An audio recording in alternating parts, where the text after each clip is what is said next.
মা মরা মেয়ে বলেই কি মেয়েটার প্রতি এত মায়া দয়া, নাকি তার বাবার দ্বিতীয় বিয়েতে সে কোনো তার মায়ের থেকে আদর যত্ন পায়নি বলেই তার ওপরে আমার এত মায়া দয়া? মেয়েটার মা নেই বলেই হোক, অথবা তার অদ্ভুত প্রকৃতির জন্যই হোক, ছেলেবেলা থেকে বরাবরই তাকে একটু প্রশ্রয় দিয়ে এসেছি। পাশের বাড়ির মেয়ে বছর 4-5 বয়সে মা হারা।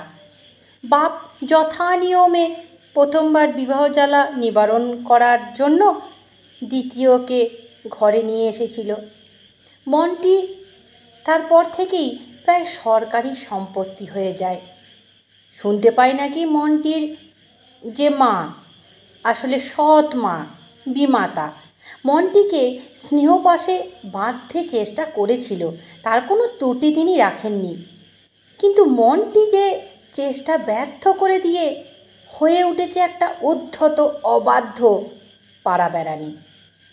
বাপও ওকে এঁটে উঠতে পারে না, লেখাপড়া ধার ধারে না, সকাল থেকে সন্ধ্যা অবধি পরের বাড়িতেই কাটায়। কচি মুখে পাকা পাকা কথা বলে, ঘরের কথা পরের কাছে ফাঁস করে। তবুও কেন জানি না ওর প্রতি আমার বিশেষ একটু স্নেহ আছে, চলতি কথায় যাকে প্রশ্রয়ই বলা চলে।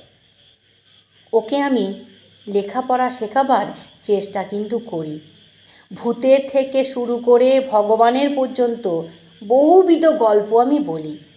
খেলার জিনিস সরবরাহ করি। ওর খেলার জিনিস মানে অবশ্য পুতুল খেলনা নয়, লাট্টু, মার্বেল, ঘুড়ি, ক্যারাম বোর্ড। সচরাচর এইসবই ওর দরকার পড়ে, কারণ মনটির কোনো সঙ্গিনী নেই, সবকটাই হচ্ছে সঙ্গী। তবে মনটি অকৃতজ্ঞ কিন্তু নয়। লোকের কাছে আমার পরিচয় দেবার কালে বলে আমার বন্ধু। মাঝে মাঝে ওর ঔদ্ধত্যে আর ওর দুরন্তপনায় বিরক্ত যে আমি হই না তা কিন্তু নয়, তিরস্কারও করতে ছাড়ি না। মনটি তার প্রতিশোধ নিতে আমার লেখার কপি ছিঁড়ে দেয়, বইয়ের পাতায় কালি ঢেলে দেয়, বিছানাপত্র লণ্ডভণ্ড করে চেয়ার উল্টে দিয়ে দুম দুম করে চলে যায়। মনে হয় না আর কোনো দিনও আসবে, কিন্তু পরদিনই দেখি ভোরবেলায় এসে হাজির হয়েছে। হয়তো ভিজে ন্যাকড়া টুকরো নিয়ে ঘষে ঘষে বইয়ের পাতার কালি তুলছে, নয়তো গঁদের শিশি পেরে পাতলা কাগজ মেরে ছেঁড়া যে কপিগুলো সেইগুলো জুড়ছে। হাসবো নাকি রাগ করব বুঝে উঠতে পারি না। তবু রাগ দেখিয়ে বলি, মন্টি, তুমি আমার কোনো জিনিসে হাত দিও না। বলা বাহুল্য, তুমি সম্বোধনটাই রাগ প্রকাশ করে ওর কাছে। তুমি বললেই মনটি একটু ম্রিয়মাণ হয়ে যায়। আচ্ছা, এইটা ঠিক করে দিলে চলে যাব, এটা ঠিক করে দিই বলে হেঁট মুড়ে বসে চালিয়ে যায়। সে কাজ করতে থাকে। আমি বলি, চলে যেতে তো বলিনি, জিনিসে হাত দিতে বারণ করেছি। মনটি জিনিসটা নামিয়ে রেখে রুদ্ধ কণ্ঠে বলে, তার মানেই তাই, যার নাম ভাজা চাল তার নামই মুড়ি। তোমার জিনিসে হাত দিতে পারবে না, আর তোমার ঘরে বসে আসবে কি করতে লোকে? লোকে কি ভিখারি নাকি? অগত্যা আমাকেই আবার একটু মৃয় বচন বা মিষ্টি ভাষায় তাকে বলতে হয়, বা মিষ্টি ভাষা তার কাছে প্রয়োগ করতে হয়, নইলে কেমন যেন অস্বস্তি হতে থাকে। খানিকক্ষণ পরেই মনটিকে যে কে সেই। আমাদের বড় বৌদি বলেন, মেয়েটি কি হ্যাংলা বাবা, মেজ ঠাকুরপো ধমকও তো বড় কম দেয় না, তবু 14 বার ঘুরে ঘুরে আসে। আর আমার খুকি কেউ কোনো দিন দেখেছে কখনো কাকা বলে আদর কামড়িয়েছে, আদর কুড়িয়েছে?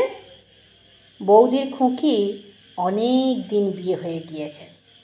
যখন এ সংসারে ছিল তখন তার মায়ের শাসনের দাপটে খুকি কাকা কেন, স্বয়ং তার বাবার কাছেও কোনো দিন আদর করবার সে কথা ভাবতেও পারেনি। বৌদির মতে মেয়ে মানুষকে মানুষ করার কৌশল একমাত্র মেয়ে মানুষই বোঝে। পুরুষের শাসনে ছেড়ে দিলে সেই মেয়ে মাথায় চড়ে বসে। আগে বৌদির যে এই থিওরিটা আমি কিন্তু প্রতিবাদ করতাম, কিন্তু ইদানিং আর আমি মনটির উদাহরণ দিয়ে বৌদিকে আমায় আর কিছু আমি বলতে পারি না। মুখ করা আমি ছেড়েই দিয়েছি। এখন অবশ্য মনটি বড় হয়েছে, কদিনচিত ভব্যযুক্তও হয়েছে। তবে পুরনো অভ্যাসগুলো বিশেষ কিছু ছেড়েছে তা এমন নয়।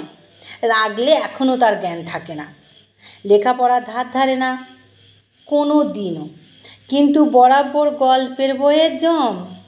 আর অলিখিত আইনে আমি ওর গল্প বই সরবরাহের যন্ত্র। কয়দিন বইয়ের জোগান ঠিক মতো হয়নি, মনটি এসে ধপ করে একখানা বই ফেলে রাখলো সে টেবিলের উপর, আর আমায় বলল, লাইব্রেরি গিয়েছিলে কাল? সত্যি বলতে কি সময় পাইনি। বিনীতভাবে আমি বলি, আজ ঠিক যাব। আজ যাবে কি না সে কথা তোমায় জিজ্ঞাসা করা হয়নি। কাল গিয়েছিলে কি না তাই জানতে চাইছি। উত্তরে যেন ও বাবা, যেন জজ সাহেব এলেন। যাইনি যা। বেশ বেশ, ফের যে বই আনবে সে আমার মরা মুখ দেখবে। রেগে বলি, দেখ মন্টি, দিন দিন বড্ড বাজে হয়ে যাচ্ছিস। এইসব দিব্যি দিস নে। দিব্যি দিতে শিখলি কোথায়? মন্টি চেয়ারে বসে পা দোলাতে দোলাতে অম্লান বদনে বলে, একটা ভালো বন্ধুর কাছে আমি শিখেছি। আমি বললাম, ভালো বন্ধু? বাবা, ভালো কথা নতুন, মানে ভালো বন্ধুর কাছে শিখলি বটে। সে ভালো বন্ধুটি কে? তোর ওই বল্টু নাকি বট্টু, নাকু, শিশির, ফেলু, ওদের মধ্যে কোনটি? ওদের মধ্যে? দূর, ওরা আমার বন্ধু নাকি? তা ওরা তোমার বন্ধু নয়? বলিস কি রে, আমি তো জানতাম ওরাই তোর প্রাণের বন্ধু। প্রাণের বন্ধু না হাতি? ওরা তো খেলার সঙ্গী, ওকে বন্ধু বলে? প্রাণের বন্ধু আলাদা। ও মা, চমৎকৃত হয়ে বলি, সেটা তাহলে কী রকম জীব? মানুষের থেকে হ্যাঁ বাড়তি দুটো হাত পা থাকে বুঝি? মনটি স্বাচ্ছন্দ্যে ভেঙিয়ে বলে, আহা, আদিক্ষেতা, নবেল লেখেন আর প্রাণের বন্ধু মানে জানে না। যার সঙ্গে হৃদয়ের ভালোবাসা হয় তাকে কি বলে? শুনে একটু গম্ভীর হয়ে যাই। বলি, হঠাৎ হৃদয়ের ভালোবাসাটা হলো কার সঙ্গে? আমার গাম্ভীর্যে মনটির অভিমান, এটাই নিয়ম। তাই সেও অভিমান করে গম্ভীর হয়ে বলে, বলবো না। শুনে আমি বললাম, দেখ, আমি শুনতেও চাই না, তবে তোমার বাবাকে এ খবরটা জানিয়ে দিতে হবে। জানিয়ে দেওয়া আমার উচিত। বাবার নামে যেন জ্বলে ওঠে মনটি। অবশ্য এটা নতুন নয়, বরাবরই সে বাবার নামে জ্বলে। তবে ক্রোধ প্রকাশের ভাষাটা ক্রমশ পরিবর্তিত হয়ে চলেছে, এই আর কি। কিন্তু আজকের ভাষাটা আমার ধৈর্যচ্যুতি ঘটালো। বাবা, বাবা আমার কাঁচ কালা করবে, এইটাই শুনতে আমি আশা করেছিলাম যে এটা বলবে, কিন্তু ও স্বাচ্ছন্দ্যে বলে কি না, বাবা, বাবা আমাকে শাসন করবে। কোন মুখে শাসন করবে শুনি? পাকা পাকা চুলো বুড়ো, এখন ওই বউ নিয়ে সিনেমা যাবার শখটি 16 আনা। উনি আবার লোককে শাসন করতে আসবেন। রাগে আমার ব্রহ্মতালু জ্বলে গেল। না, বৌদি ঠিকই বলেন। ক্রুদ্ধ স্বরে বলি, দেখো মন্টি, তোমার তো আজকাল অনেক ভালো বন্ধু জুটেছে, তাদের সঙ্গেই মেশো। যাও মেশোগে, এখানে আর আসতে হবে না।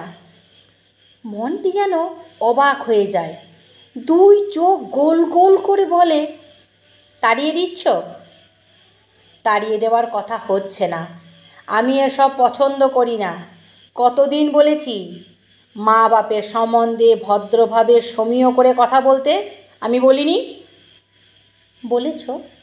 তবে কত তো ভাবি তোমার কথা শুনবো, কিন্তু ওদের ঢং দেখলে যে ভক্তি উড়ে যায়, কি করব?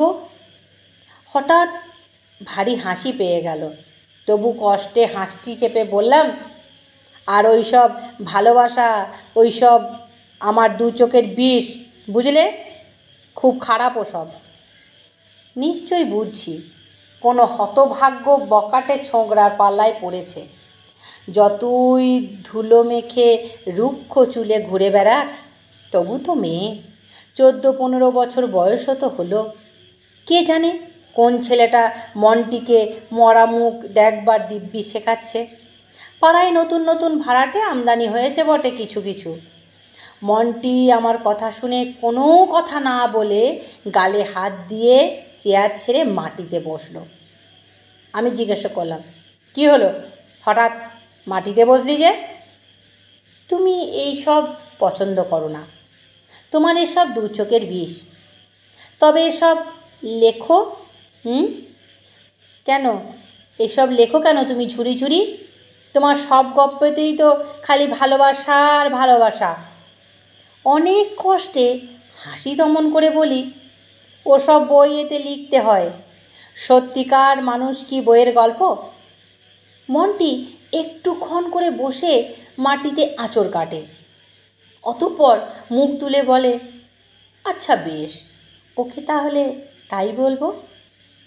অবোধ জীবটিকে নিয়ন্ত্রিত করতে নিয়মিত হাসে ভাসিয়ে দেওয়া যায় না, শত রাগ হলেও না, তাই শান্তভাবে বলি, কিন্তু ওটাকে? ওই তো হলদে বাড়ির নতুন ভাড়াটে ছেলে। আমি যা ভেবেছি তাই। চিনে রাখতে হবে ছেলেটাকে। বললাম, কত বড় ছেলে?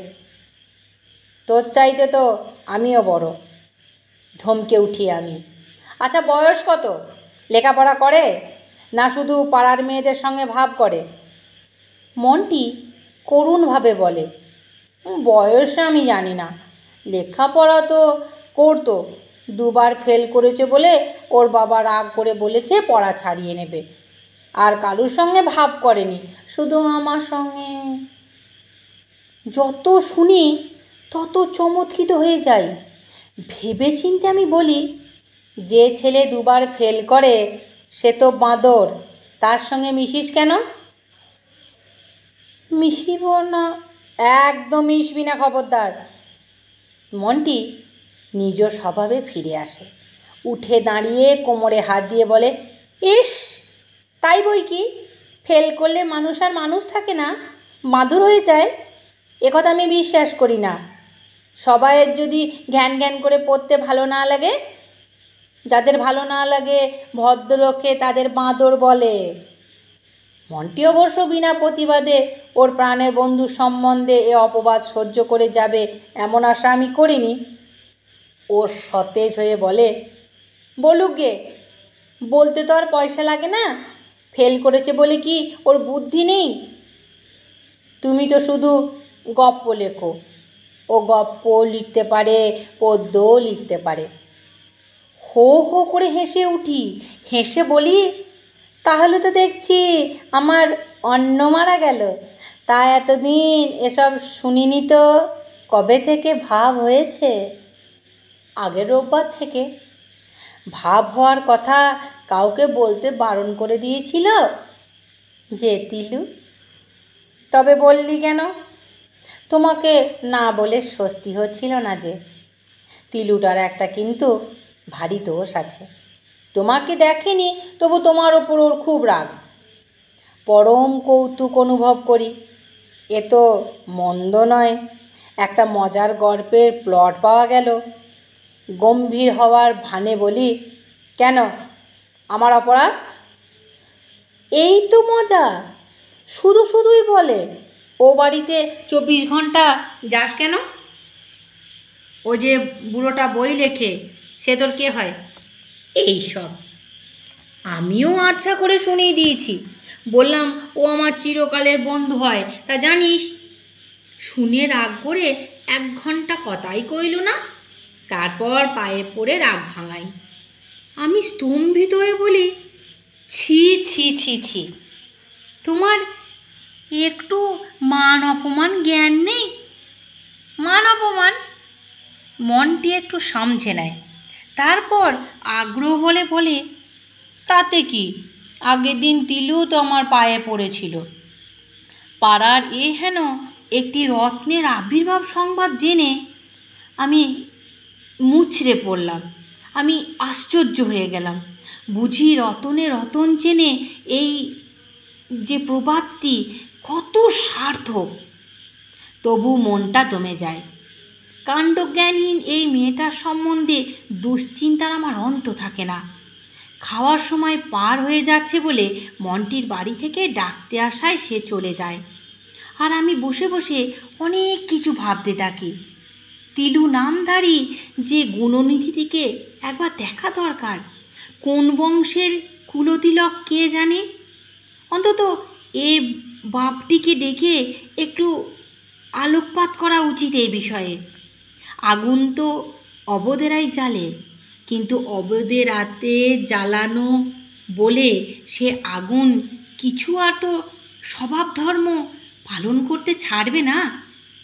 পরদিন কোর্ট থেকে ফিরে দেখি মন্টি এসে নিবিষ্ট হয়ে আমার একটা অসমাপ্ত লেখা পড়ছে। এইটা আমার ভারী বিরক্তকর। বারণও করেছি ঢের দিন। বিরক্তি গোপন না করেই বলি, মন্টি ফের। মন্টি তাড়াতাড়ি ওটা চাপা দিয়ে বলে, বাবা বাবা, খেয়ে ফেলিনি, এই থাকলো। সকালে বলেছিলাম ওকে সে কথা। অবাক হয়ে যাই, কাকে কি কথা বলি বুঝে উঠতে পারি না। হাঁ হয়ে যাচ্ছ কেন? তিলুকে সেই কথাটা বলবার ছিল না? তিলু? ও হো, কিন্তু কি কথা মনে করতে তো পারলাম না। বললাম, কি বলো তো? আহা, সেই যে বলেছিলে না মানুষ তো আর গল্প নয়, সেই কথা বললাম ওকে। শুনেও হঠাৎ মনটি চোখ ঢোক গিলল, চোখে হাত দিল, চুপ করে গেল। মনটি বলতে থামে, এমন কি কথা? জননী বাগদেবী ওর রসনাকে যে স্বাধীনতা দিয়ে পাঠিয়েছে সে তো দেবেরও অপ্রাপ্য। হ্যাঁ, শুনেও কি বলি আমি? ও বলছে আমাকে বিয়ে করবে। বাহ, চমৎকার! এ যে প্রতাপ, দেবদাস সবাইকে হার মানায়। বিদ্রুপে তীক্ষ্ণ হাসি না হেসে পারি না। ঠাট্টা করছো? মনটি হাসি মুখে আমার দিকে না তাকিয়ে কীরকম একটা দেখল। বেশ, তিলু বলে বইয়ের গল্প তো আকাশ থেকে পড়ে না, সে তো মানুষের জীবনে ছবি। যাক, উপযুক্ত উপদেশটা জুটেছে তাহলে মেয়েটার। ওর ভবিষ্যৎ জীবনটা ঝরঝরে করে তুলবে, যথেষ্ট সাহায্য করবে ওই ছেলে, বোঝা যাচ্ছে। ভেবেছিলাম এ ব্যাপারে একটা উপসংহার হওয়া দরকার, এবং সে সংহার কার্যে আমাকেই একটা সক্রিয় অংশ গ্রহণ করতে হবে, কারণ মেয়েটাকে যথার্থই স্নেহ করি আমি। মাতৃহীন বলেই হোক আর অদ্ভুত স্বভাবের জন্যই হোক, কে জানে কেন ওকে আমি এত স্নেহ করি। নিরবধিকাল মানুষের চিন্তার আর বিধাতার কাজে যে বিরোধিতা চলে আসছে, তারই ফলে সেই দিনই একটি ট্রাম দুর্ঘটনায় অংশীদার হতে বাধ্য হলাম। প্রথমটায় খানিকটা বিস্মৃতি, তারপর খানিকটা গোলমাল, তারপর খানিকটা যমযন্ত্রণা। এইগুলোই পর যখন ধাতস্থ হলাম, তখন দেখলাম হাসপাতালের খাটে শুয়ে আছি। 3 সপ্তাহ থাকতে হবে। দাদা বৌদি দেখতে আসেন, ভাইজি শ্বশুরবাড়ি থেকে এসে দেখে যায়। বন্ধু বান্ধবদের আসার কিন্তু বিরাম নেই, কিন্তু মনটিকে দেখি না। যদিও ভেবেছিলাম ও কি আর না এসে ছাড়বে। একদিন বৌদিকে বলি বলি করেও থেমে গেলাম। না, বৌদি মনটির ওপর যা প্রসন্ন সে তো আমার অবদিত নই, আমি তো সবই জানি। শুয়ে শুয়ে ভাবি, কি জানি সেই হতভাগা মেয়েটা আরও কি কাব্যি করছে। দিন 22 পরে ছাড়া পেয়ে বাড়ি ফিরলাম। বাড়িতেও বিছানা পাতা আছে, তারও কিছুদিন শুয়ে থাকতে হবে। পায়ে এখনও প্লাস্টার করা। দাদা বৌদি আমার যত্নের ত্রুটি হবার কোনো ছিদ্র রাখেনি দেখলাম। নিশ্চিন্ত হয়ে বিছানায় শুয়ে পড়লাম। আর কিছুক্ষণ পরেই দেখলাম দরজায় মন্টি।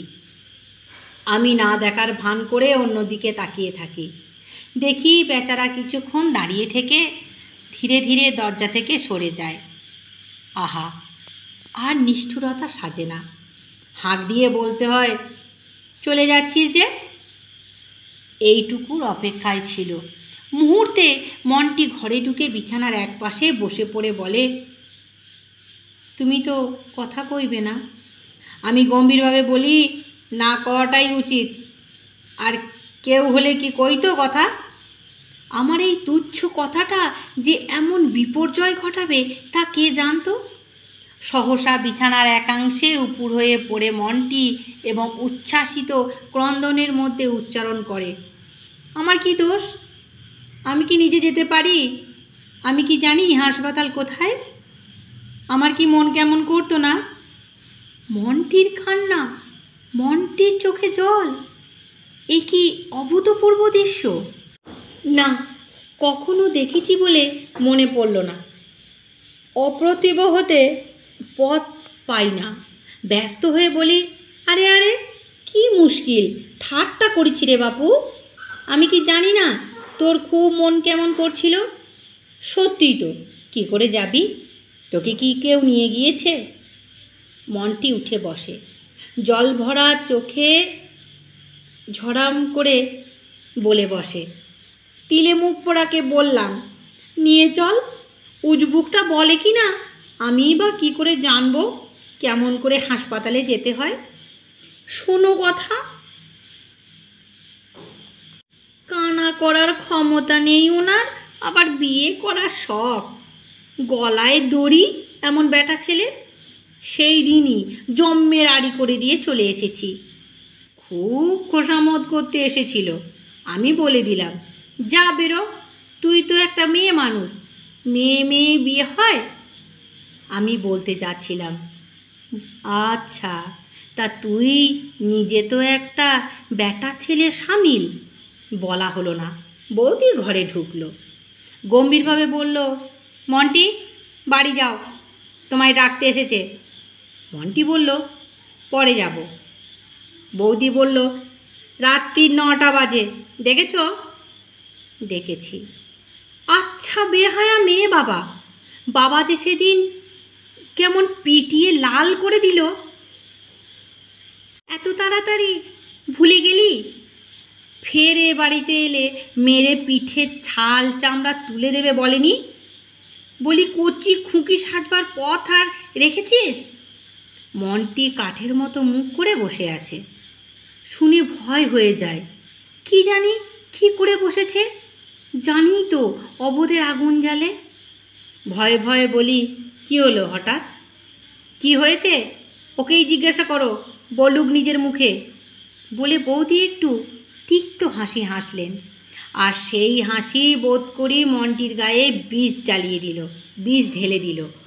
বৌদি ঠিকই বলেন, মেয়েকে মেয়েরাই বেশি বোঝে। বৌদি বুঝেছিলেন ওই হাসিটুকুই ওকে খেপাবার পক্ষে যথেষ্ট। কারণ কথার সঙ্গে কথায় মনটি দাঁড়িয়ে উঠে আহত বাঘিনীর মতো ক্রুদ্ধ গর্জনে বলে, বলবো, তার ভয় কি? বলতে আমি ভয় পাই না।